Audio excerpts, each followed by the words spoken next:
কৰিছো এনেকে টান কৰক মই এতিয়া এটা সংকল্প পাঠ কৰি দিম মই এটা বাক্য গাই যাম আপোনালোকে সকলোৱে লগে লগে ক'ব দেই শ্যাম তিলা ন আজি দৰং জিলাৰ দলগাঁও সমষ্টিৰ শ্যাম তিলা বজাৰত জাতীয় বিদ্যালয় খেলপথাৰত অনুষ্ঠিত হোৱা বিশাল জনসমাৱেশত আমি সকলোৱে সংকল্প লওঁ শপত খাওঁ যে আমি 2026 চনত সাম্প্ৰদায়িক বিজেপি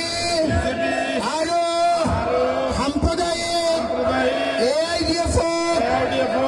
আমি ব্ৰহ্মপুত্ৰত দলিয়াই দিম আমি সকলোৱে মিলি হিন্দু সাম্প্ৰদায়িক দলৰ চৰ্দাৰ হিমন্ত বিশ্ব শৰ্মা আৰু মুছলমান সাম্প্ৰদায়িক দলৰ চৰ্দাৰ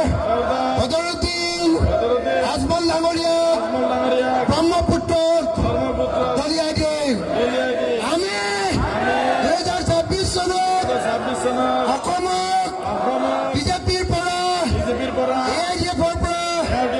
মুক্ত কৰিম আমি অসমত সাম্প্ৰদায়িকতাৰ পৰা মুক্ত কৰিম আমি অসমত সাম্প্ৰদায়িক সম্প্ৰীতি প্ৰতিষ্ঠা কৰিম আৰু সকলোৱে মিলি অসমখনৰ উন্নতি কৰিম কৰিছো এনেকে টান কৰক মই এতিয়া এটা সংকল্প পাঠ কৰি দিম মই এটা বাক্য গাই যাম আপোনালোকে সকলোৱে লগে লগে ক'ব দেই শ্যাম তিলা ন আজি দৰং জিলাৰ দলগাঁও সমষ্টিৰ শ্যাম তিলা বজাৰত জাতীয় বিদ্যালয় খেলপথাৰত অনুষ্ঠিত হোৱা বিশাল জনসমাৱেশত আমি সকলোৱে সংকল্প লওঁ শপত খাওঁ যে আমি 2026 চনত সাম্প্ৰদায়িক বিজেপি আৰু সাম্প্ৰদায়িক AIDF-ক আমি ব্ৰহ্মপুত্ৰত দলিয়াই দিম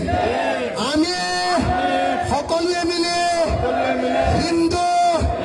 সাম্প্ৰদায়িক দলৰ চৰ্দাৰ হিমন্ত বিশ্ব শৰ্মা আৰু মুছলমান সাম্প্ৰদায়িক দলৰ চৰ্দাৰ বদৰুদ্দিন আজমল ডাঙৰীয়াক ব্ৰহ্মপুত্ৰত